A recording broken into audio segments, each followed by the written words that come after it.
ठीक है। खौफनाक चुड़ैल की किस्त नंबर 13 पार्ट 13 पेशे खिदमत है। इसके बारे में भी अपनी राय दीजिएगा, मुझे शिद्दत से इंतज़ार रहेगा। खुदाइयों का काम मुसलसल जारी था, जो 2-4 दिन के अंदर मुकम्मल हो गया था। अब मेरा काम शुरू हो गया था, मकान बनाने लगा था, अपना मकान शुरू कर दिया था। कई मजदूर बुला लिए थे, ये मैंने ना बुलाए थे, ये निशा ने बुलाए थे। कहाँ से लेके आई थी मुझे नहीं पता। ये जानता था कि बेइंतहा मेहनती थे, बेइंतहा काम करने वाले थे, बेइंतहा तेज़ी थी उनके अंदर। घंटों का काम मिनटों में करते थे। और मेरे अंदर भी इतनी तेज़ी आ गई थी, इतनी तेज़ी आ गई थी कि मैं खुद हैरान था कि ऐसे कैसे मैं काम कर सकता हूँ, जैसे मैं करता जा रहा था। एक महीने के अंदर अंदर मैंने अपने मकान की भी छत डाल दी और आंटी के घर की भी छत डाल दी थी। 4-4 5-5 कमरे एक कोठी की शक्ल में बनाए थे। जैसा अपना मकान बनाया था वैसे ही आंटी का बना दिया। बेइंतहा खुश थी आंटी, बेइंतहा खुश थी। खुश तो वो हर होती थी, क्यों ना खुश होती। मैं उसको लज्जत देता था, सुकून देता था, और मेरी लज्जत के लिए खातिर वो कुछ भी कर सकती थी। उसको मेरी आदत पड़ गई थी। कहती थी मुझको, देख सुजात, तुम्हारे लिए पागल होते जा रही हूँ। मुझे पहली रात भी याद है, वो वक़्त भी याद है जब तुमने ज़बरदस्ती की थी, और तुम्हारी उस ज़बरदस्ती में एक सुकून था, मेरे लिए एक सुकून था जो तुमने मुझे दे दिया। और फिर मुझे तुम्हारी आदत पड़ गई, ऐसी आदत पड़ी कि अब तुम चाहो भी तो मुझे छुटकारा हासिल नहीं कर सकते। और छुटकारा हासिल करने की कोशिश की तो बदनाम कर दूंगी, रसवा कर दूंगी, ज़लीलो ख्वाल कर दूंगी, पूरे गांव को तुम्हारा दुश्मन बना दूंगी। सभी को कह दूंगी कि ये लड़का मेरी इज्जत से खेलता है।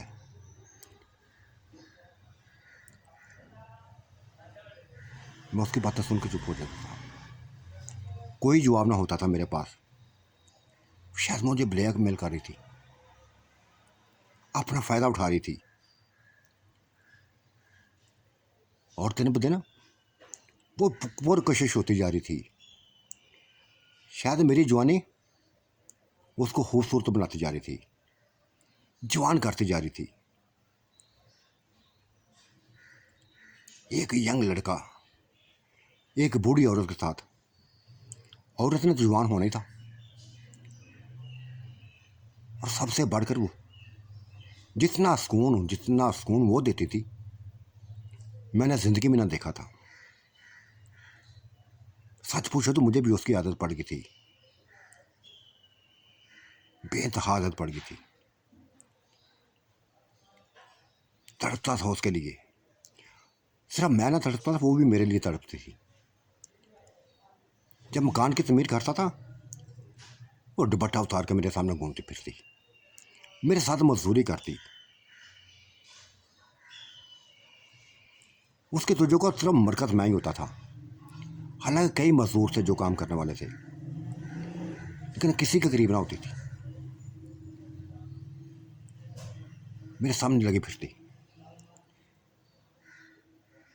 और हर पल हर लम्हा देखती रहती, मुझे देखती रहती, चाहत भरी नज़रों से, प्यार भरी नज़रों से देखती रहती थी। और मैं भी कभी कभी देख लेता था उसको, मुस्कुरा देता था मैं, वो भी मुस्कुरा देती थी जवाब में। और उसका मुस्कुराना मेरे लिए बस एक ऐसा था कि जैसे वो मेरे लिए एक इंतहाई तोहफा हो, बेहतरीन किस्म का तोहफा हो। 3 महीने हो गए थे, 3 महीने में दूसरी मंजिल भी तैयार कर दी थी मैंने, प्लस्तरों का काम शुरू कर दिया था। एक रात हम दोनों अकेले थे, मैं और आंटी अकेले थे। आज बाहर जाने की ज़रूरत ना थी। उसके दोनों बेटे बस शायद घूमने फिरने के लिए गए थे, बता के गए थे कि लेट आएंगे। ये मौका था हमारे लिए, बेइंतहा अहम मौका था, जिसका हमने फ़ायदा उठाना शुरू कर दिया। नहीं छोड़ा था मैंने आंटी को, ना वो मुझे छोड़ी थी ना मैं छोड़ा था। फिर यकदम हमें एक चीख सुनाई दी, खौफनाक किस्म की चीख, भयानक चीख। मैं कांप सा गया।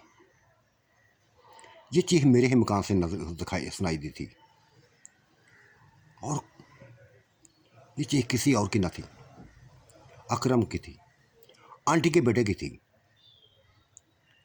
जो मेरे घर से सुनाई दी थी। मैं समझ गया था सही कहानी। मैं समझ गया था कि निशा ने अपना काम दिखा दिया है। आंटी परेशान हो गई थी, मुझे कहने लगी, सजाद क्या हुआ है? ये मेरे ही बेटे की चीज़ है, लगता कुछ हुआ है। मैं जानता तो था हर चीज़ की मुझे खबर थी, लेकिन मैंने आंटी को जाने ना दिया। एक ही लफ्ज़ बोल के उसको बस अपने करीब रखा कि आंटी मुझे अपना काम मुकम्मल करने दो, मुझे अपना काम मुकम्मल करने दो। मुझहोश कर दिया था। फिर जानबूझ कर ऐसा मैं कर रहा था, हालांकि मेरी सोचों में वही था, मंजर था, वही चीज़ थी। मेरे घर में जो कुछ हुआ था वो मेरी नज़रों के सामने था, मेरी सोचों में था, लेकिन मैं आंटी में जानबूझ कर डूबा रहा। और इतना डूबा था, इतना डूबा था, जरा तसव्वुर तो मेरा कहीं और था। इस्तेमाल आंटी को करता जा रहा था। मुझे होश हो गई थी, वो भूल गई थी वो चीज़ को, अपने बेटे की चीज़ को भूल गई थी। वो खो गई थी, मुझ में खो गई थी, पूरी तरह खो गई थी। और ऐसा एंजॉय कर रही थी, ऐसा एंजॉय कर रही थी जैसे एक 16 साल की बच्ची हो, ऐसे मेरा साथ दे रही थी। और ये साथ है मेरे लिए, बस क्या बताऊं, ये एक सुकून का प्यास है। तकरीबन 4 घंटे तक ये सिलसिला चलता रहा। कुछ मिनट 2 मिनट की बात ना थी, 4 घंटे का मसलसल ये सिलसिला चला। वो भी निडाल हो गई थी, मैं भी निडाल हो गया था। ये तो शुक्र था कि निशा नहीं आई थी, उसने आना भी ना था। वो जिसके काम में लगी हुई थी मैं जानता था, जान गया था। तब मैंने आंटी को फ्रेश करने के बाद, अपने आप को फ्रेश करने के बाद घर की तरफ रुख कर लिया। तब आंटी बोली थी, सजाद मुझे खौफ आ रहा है, ऐसे लग रहा है जैसे कुछ हो गया है, बहुत कुछ हो गया है। मैंने कहा, आंटी पहले मैं बाहर घर जाता हूँ, फिर बाद में तुम आ जाना। निशा को किसी किस्म का शक ना पड़े, वरना वो कहेगी कि मैं कहाँ गया था, कहाँ गया था। मेरी बात उसने मान ली थी। घर आ गया, अपने घर में आ गया और देखा 2 लाशें पड़ी थी। ये लाशें किसी और की ना थी, आंटी के बेटों की थी। छुरियों के निशान थे उसके पूरे जिस्म पे, और निशा का होंठ रंगे हुए थे खून से, आंखें सुर्ख थी, खून चूसती जा रही थी उनका। मुझे देखकर उसने छोड़ दिया, उन दोनों को खून चूसना छोड़ दिया, अपने लबों को साफ किया, दांतों को साफ किया। तब मैंने कहा था, क्या हुआ था, क्यों किया तुमने ऐसा, क्यों मार डाला इनको। बड़ी गहरी सांस ली उसने, गहरी सांस ली। सजाद, मैं जानती हूँ कि मेरे आशिक बने हुए थे, मेरे आशिक बन गए थे, मुझे नोचना चाहते थे, एक आम लड़की समझना चाहते थे, तुम्हारी गैर मौजूदगी का फ़ायदा उठाना चाहते थे। मुझे नहीं पता तुम कहाँ गए थे, ये आ गए थे मेरे पास, मेरी इज्जत के साथ खेलना चाहते थे, मुझसे खेलना चाहते थे। कैसे बर्दाश्त करती है सब कुछ, कैसे बर्दाश्त करती। ये शायद मुझे जानते ना थे, मेरी ताकतों से बस बेखबर थे। नोच दिया मैंने उनका, ख़त्म कर दिया। उफ खुदाया। निशा, अगर आंटी आ गई तो क्या कहेगी, क्या जवाब होगा, कैसे उसको मुतमईन करेंगे। कर लोगे मुतमईन, आएगी तो कर लूँगी मुतमईन, हर चीज़ मेरे पास है, हर बात का जवाब मेरे पास है। मुझे पता था आंटी ने आना था, वो आ भी गई और अपने सुन सामने दोनों बेटों की लाशों को देखकर चीख पड़ी थी, रोने लगी थी। रोते रोते ही पूछा, निशा बेटी ये क्या हुआ है, ये मेरे बेटों को क्या हुआ है, किसने मार दिया इसको। तब निशा ने कहानी झूठी कहानी सुना दी। कहने लगी, आंटी ये गो के तुम्हारे बेटे थे, लेकिन इनकी नज़रों में फतूर था, मेरे हुस्न के प्यासे थे, मेरे जिस्म के प्यासे थे। ये सजाद घर में ना था, ये बस मेरी इज्जत मुझसे खेलने के लिए आ गए थे। ये दो थे, मैं अकेली थी, क्या करती। ये खेल अब मेरे पास नज़रों के सामने आया था, मैंने उनसे कह दिया कि हाँ जो चाहे मुझसे कर लेना, लेकिन पहले मुझे अपनी ताकत दिखाओ, जो ताकत में बढ़कर होगा वो मेरे करीब आ जाए। बस आंटी ये दोनों आपस में उलझे बड़े थे, खौफनाक किस्म की लड़ाई करने लगे थे मेरे लिए, मुझे हासिल करने के लिए, मेरे जिस्म से खेलने के लिए ये लड़ाई करने लगे थे। कुछ नहीं देखा था, एक दूसरे को इंटे मारने लगे, जीतना चाहते थे एक दूसरे को, बस ताकत दिखाते जा रहे थे अपने, और फिर लहू लहान हो गए, सर फट के, जिस्म छलनी हो गए इनके। लेकिन मेरा कुछ भी ना बिगाड़ सके, कोई भी मेरे करीब ना आया। कहानी सुना दी थी, झूठी कहानी सुना दी थी, और इस अंदाज से सुनाई थी, इस अंदाज से सुनाई थी कि आंटी खामोश हो गई थी, उसकी आंखों में सिर्फ आंसू थे, रोती जा रही थी। कह दिया तो उसने, सुजात ये दोनों बच्चे ही मेरी खुशियाँ थे, दोनों बच्चे ही मेरी खुशियाँ थे,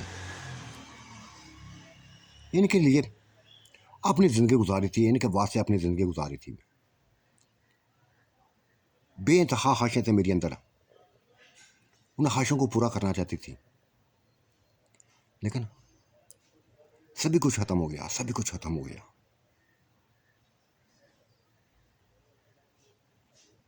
फिर खुद ही बोल पड़ी थी, हाँ इनके साथ ऐसा होना चाहिए था,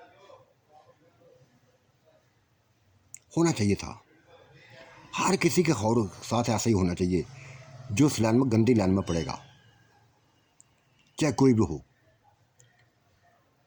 ज़्यादा अगर तुम किसी औरत के ऊपर नज़र रखोगे, गंदी नज़र रखोगे, तो तुम्हारी बीवी पर को गंदी नज़र रखेगा।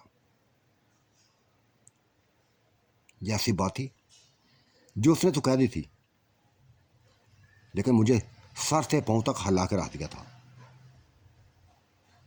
सर मैं ना हिला था, निशा भी हिल गई थी। गहरी नज़रों से, खूनहार नज़रों से मुझे देखने लगी थी। मैं नज़रें चुराने लगा था। उसकी नज़रों की ताब नहीं ला रहा था। उसकी आंखों में बेइंतहा सवाल थे जो मेरे लिए थे। लाशों को बोल गए थे हम, उन ज़ख्मी लाशों को बोल गए थे। मेरे करीब हुई थी। सजाद, ये आंटी ने कैसा लफ्ज़ बोल दिया है। ये इसीलिए लोग ये मुझ पे ऐसे इसीलिए हमला करने लगे थे, मेरे जिस्म से इसलिए खेलने लगे थे कि शायद तुम भी किसी के साथ ऐसे खेलते हो। नहीं निशा, नहीं,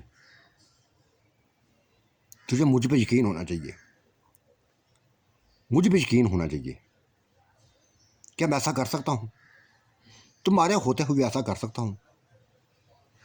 नहीं, कर तो नहीं सकते तुम, लेकिन आंटी की बात ने मुझे उलझन में डाल दिया है, हाथ से बढ़कर उलझन में डाल दिया है कि अगर तुम किसी इज्जत के साथ खेलोगे तो तुम्हारी इज्जत के साथ खेला जाएगा।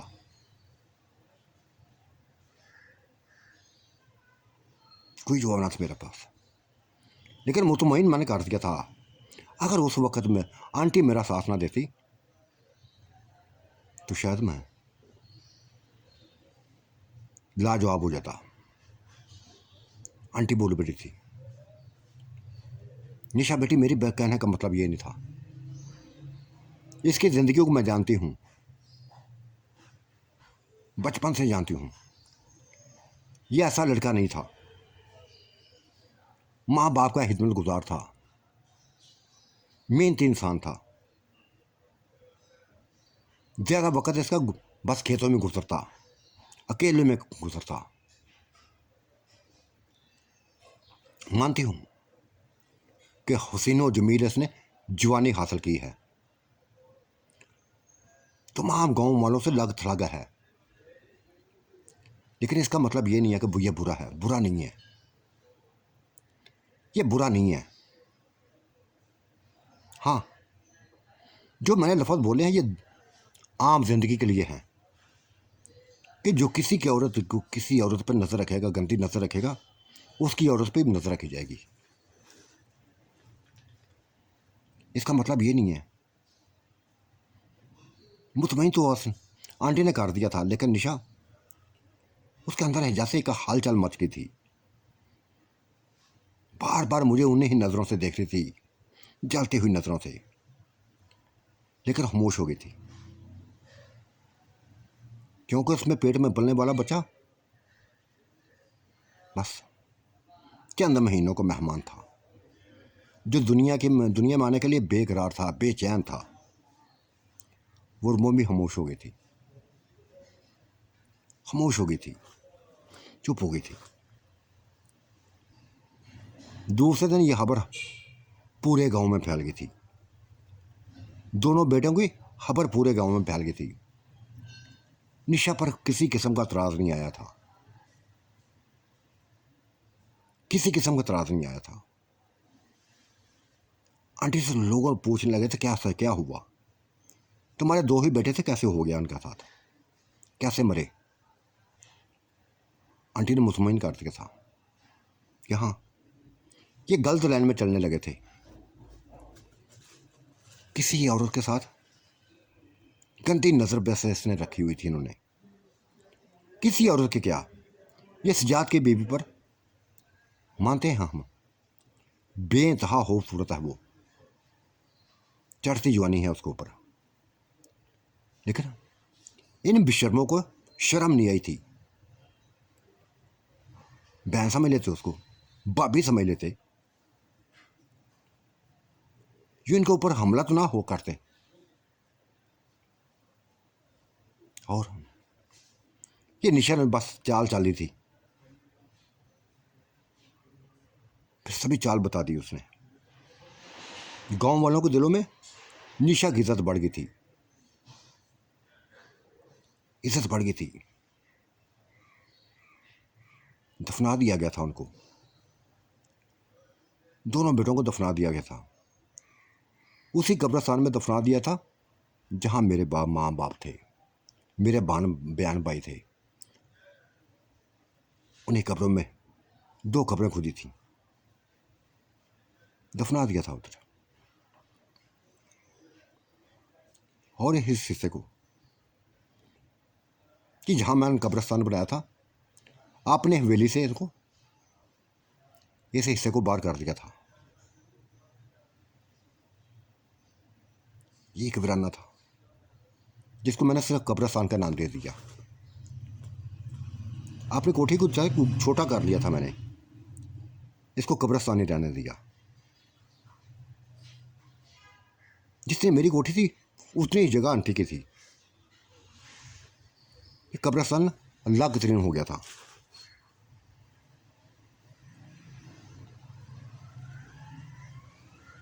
जितने भी नौजवान आए थे, गांव के जितने नौजवान आए थे, गो के उनकी नज़रों में फतूर था।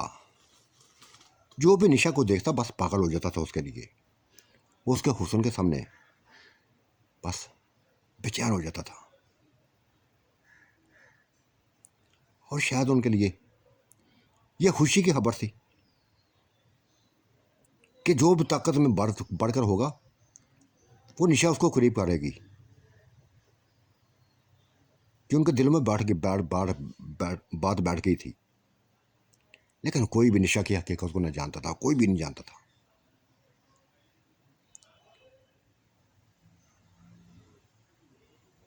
एक दिन गुजरा, 2 दिन गुजरे, 4 दिन गुजरे, हफ्ता 10 दिन गुजर गए। मरने वाले मर गए थे, दुनिया से चले गए थे। अपने काम में मिला गया था मैं, प्लस्तरों का काम शुरू कर दिया था मैंने। आंटी के घर में प्लस्तर कर रहा था। आंटी मेरे करीब आई और कहा, सजाद, अब मेरा दुनिया में कोई भी नहीं रहा, अकेली हूँ, बिल्कुल तन्हा हो गई हूँ,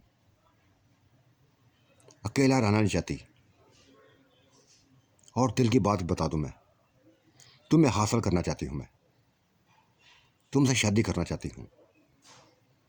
क्योंकि तुम्हारी एज की नहीं हूँ मैं, तुम्हारी माँ की एज की हूँ। लेकिन ये ख्वाहिश है मेरे अंदर, मैं अपना आप सुबह तुम्हें दिखा चुकी हूँ, तुम्हारे अलावा किसी को नहीं दिखाना चाहती। ये ऐसी बातें थी जो मेरे अंदर एक नई कफीज़त पैदा कर गई, मुझे सोचों में डाल गई। तो साथियों, आज का मंजरनामा कैसा लगा अपनी राय से ज़रूर बोलिएगा। अल्लाह आपका निगहबान, मेरा भी निगहबान। अल्लाह हाफिज़, बाय बाय।